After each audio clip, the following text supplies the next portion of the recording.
بعد الفيديو ده هتبص للحبل بطريقة مختلفة.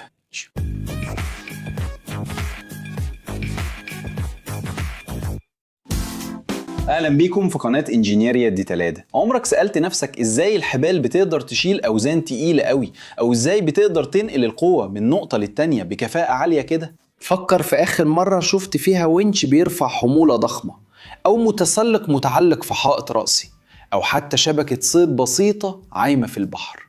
في كل السيناريوهات دي الحبل هو البطل الصامت، بس في الآخر إيه اللي بيخلي العنصر البسيط ده يكون موثوق فيه بالشكل ده؟ والحبال عناصر خطية ومرنة بتقدر تنقل القوة عن طريق الشد، وده غير القضبان أو الكمرات اللي ممكن تشتغل في الضغط أو الانحناء كمان.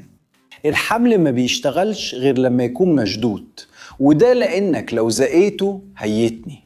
الميزة دي بالذات هي اللي بتخليها مفيدة قوي، وده لأن مرونتها بتخليها تقدر تلف حوالين العقبات، تعدي من البكرات وتلف حوالين الحاجات، وفي نفس الوقت الخيوط اللي جواها واللي ماشية بطولها بتتشارك في قوة الشد. بس امتى بدأنا نستخدم الحبال؟ تاريخ الحبال مرتبط بتاريخ الهندسة البشرية من آلاف السنين. من زمان قوي قبل ما يبقى فيه معادن مصنوعة كانوا بيتفروا الألياف النباتية علشان يسحبوا الحجارة ويربطوا المراكب ويبنوا الملاجئ. مين فيكم فاكر أفلام طرزان؟ وهو بيتعلق ممكن نعتبرهم أكتر حاجة شبه الحبال.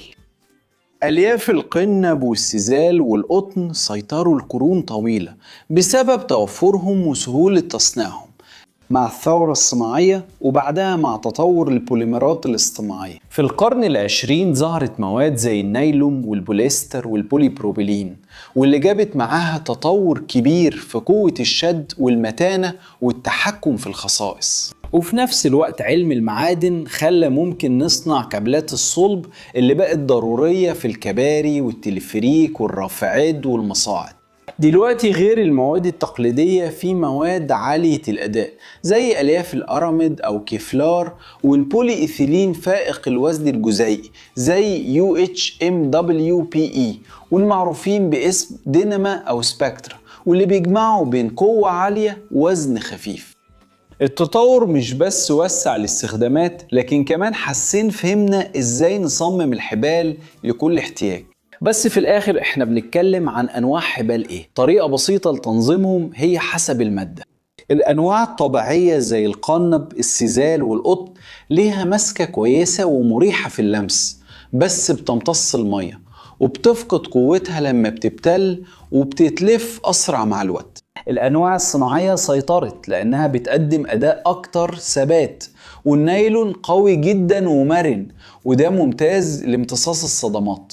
البوليستر بيتمدد أقل وعنده مقاومة ممتازة للاحتكاك والأشعة فوق البنفسجية، والبولي بروبيلين خفيف وبيطفو على المية، وده مفيد في الأماكن المائية مع إنه مقاومته أقل للاحتكاك والحرارة. أما الألياف المتطورة زي ال UHMWPE والأراميدات فبتدي مقاومة عالية جدا مع تمدد قليل جدا.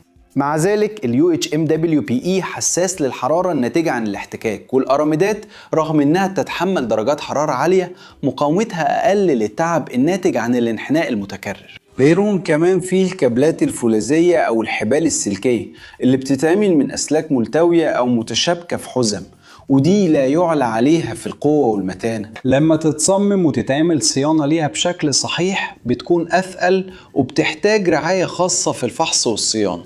وفي كمان طريقة تانية للتصنيف حسب استخدامها في التسلق. الحبال الديناميكية مصممة انها تتمدد شوية وتشتت طاقة السقوط، وده بيقلل قوة الصدمة على المتسلق. وطب بالنسبة لنقاط التثبيت في النزول بالحبل والإنقاذ الفني والشغل على ارتفاع، وعلم الكهوف اللي هو دراسة الكهوف. عادة بيستخدموا حبال ثابتة أو شبه ثابتة اللي هي تمددها قليل علشان يبقى فيه تحكم وكفاءة أكتر في البناء والصناعة. الحبال والكابلات بتستخدم للربط والرفع وتحريك الأحمال وأنظمة البكرات في المجال البحري.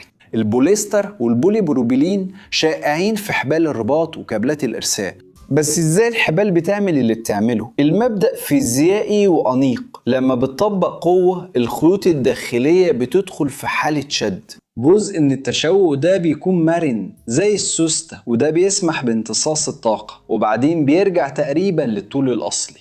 وجزء تاني ممكن يكون دائم مع الوقت بسبب الزحف، وده بيعتمد على المادة والظروف.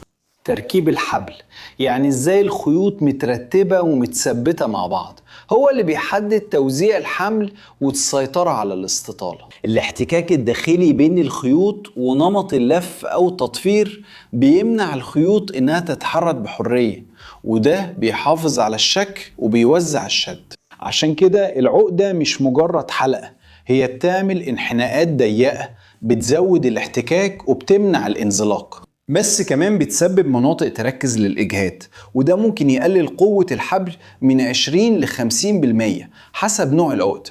عمرك فكرت إن عقدة بسيطة لو اتاخدت غلط ممكن تكون الفرق بين الأمان والفشل؟ لما بنتكلم عن البناء لازم نبص على أكتر أنواع البناء الشائعة. الحبل المبروم اللي هو الكلاسيكي المكون من 3 جدلات وبيتعمل ببرم خصل في اتجاهات متعاكسة.